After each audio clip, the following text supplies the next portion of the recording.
Hey everybody, welcome back to our Ed Puzzle. We did these a lot last year, which I thought were pretty successful. Got a lot of positive feedback from people. So we're going to continue this for now, at least while we're in the mode of virtual learning.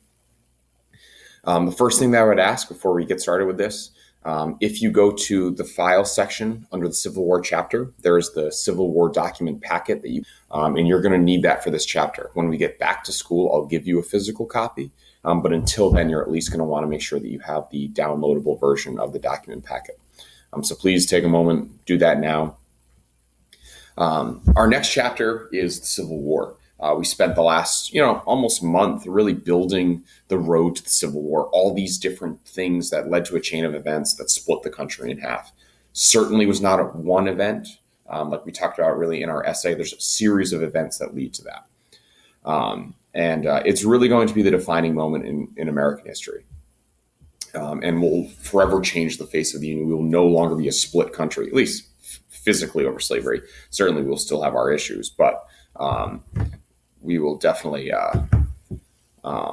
be more unified as a nation. The war itself, just kind of from a basic factual perspective overall, war lasts 4 years, 1861 to 1865. Anywhere from 500 to 600,000 people die. We're going to talk about some battles in particular that are just massive casualty numbers, unlike anything we've ever seen to this point. And it really is war of brother against brother. There are stories of households being split, particularly in those border states, fighting for both sides. So this is a war that will affect everyone and really tear the country apart as a whole. Depending on where you live, you have very different views of the war. If you live in the South in particular, it's really a war of invasion by the North, right? It's called the war for Northern aggression, or the war of Yankee arrogance, right? Implying that it's really the North that's responsible for this war, not the South. And even the way we name our battles is different. You can see here, Northern battles are usually named by local rivers.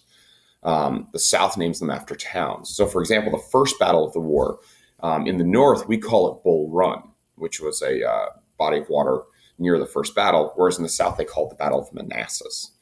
So it's the same thing. It just depends on where you're talking when you're naming these things. And really, it's a war of firsts. While this is a war that still uses a lot of Revolutionary War techniques in terms of its line fighting approach, there are tons of new inventions. We're going to have the use of trenches really for the first time. We're going to get ironclad warships, the submarine. The first time railroads will be used to transport troops. A very, very primitive version of the machine gun. We're going to use the telegraph. We're going to use the draft for the first time.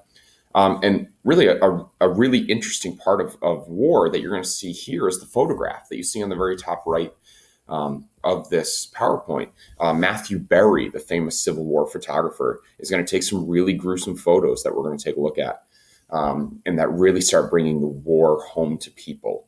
And will really change the way people view the war and support the war as it goes on.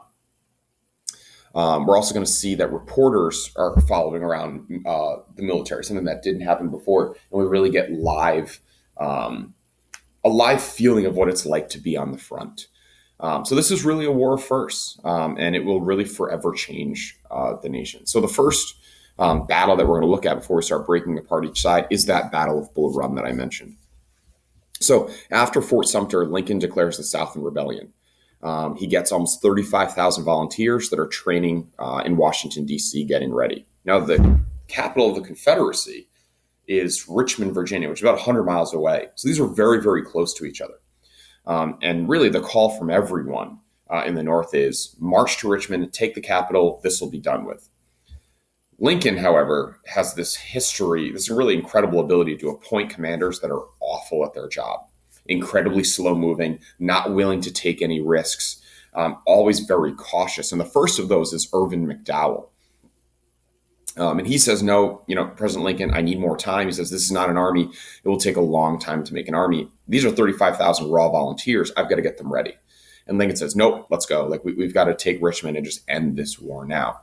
So there's a point where it takes him 4 days to march 25 miles to the town of Manassas, where this battle will be held. I mean, you or I could cover 25 miles in a day, I'm sure. So it just shows you how slow moving this army is going to be, really, for the next 3 years of the war. So, because of how slow moving they are, there's plenty of time for the South to start reinforcing the town of Manassas. And they use troops to move trains to move troops. Excuse me, the first time this is ever done. And McDowell and the South clash along Bull Run, which is this little body of water, on July 21st, just outside the town of Manassas. And you can see this painting here illustrates that. And certainly, there's a lot of blood and gore being portrayed.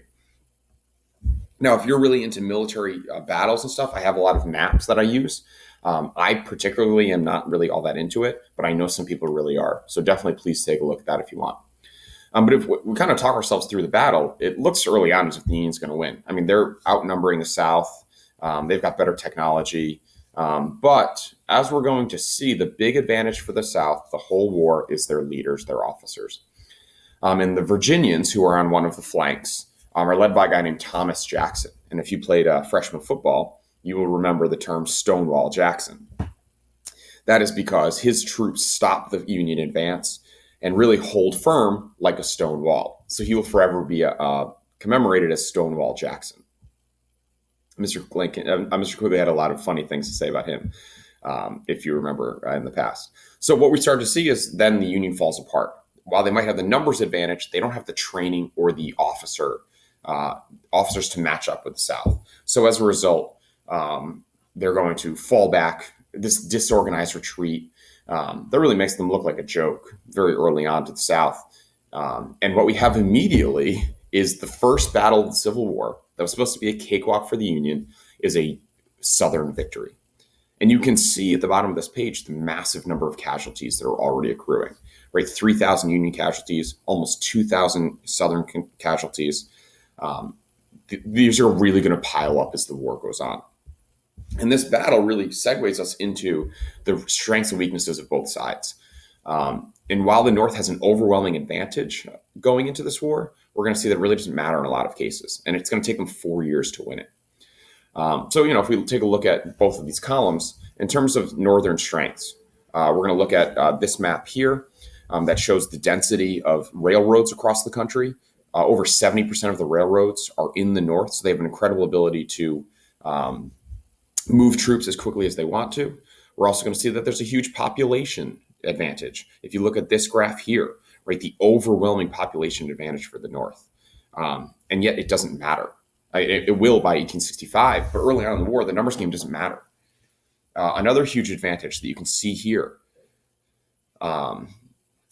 production through factories, right? The factories overwhelming here, right? Total population, 71% of the country. Factories, North has 86% of the country's factories at this point.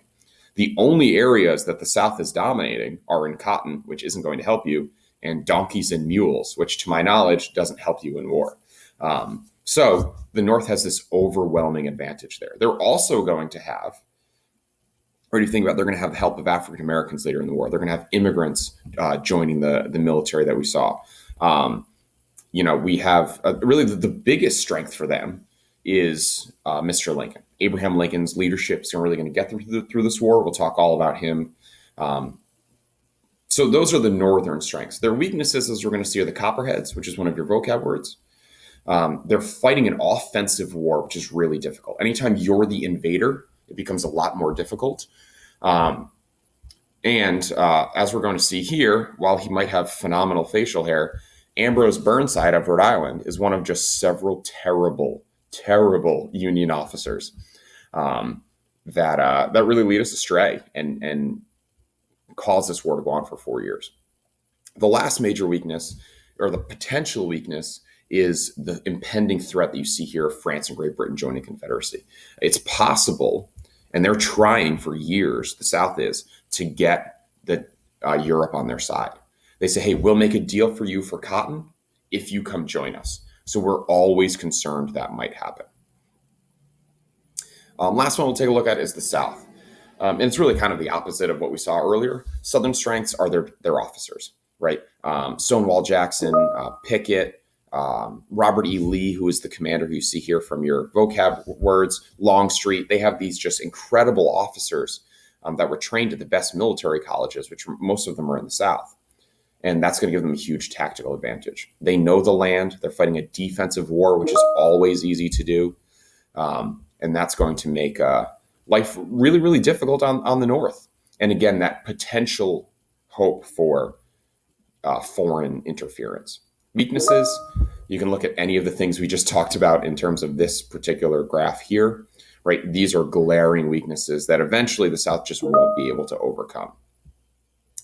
And the other one that you can see here in this painting is the Union blockade. It will crush them and will really choke them off, which is part of the Union plan we'll talk about in our next video to win the war, is they just can't overcome this. So despite the fact that the North has all these overwhelming strengths, the South is able to hang on for 4 years and really at one point, invade all the way up into Pennsylvania with Gettysburg. So it's not going to be easy. The North will win this war, but the Confederacy will not make it easy on them at all.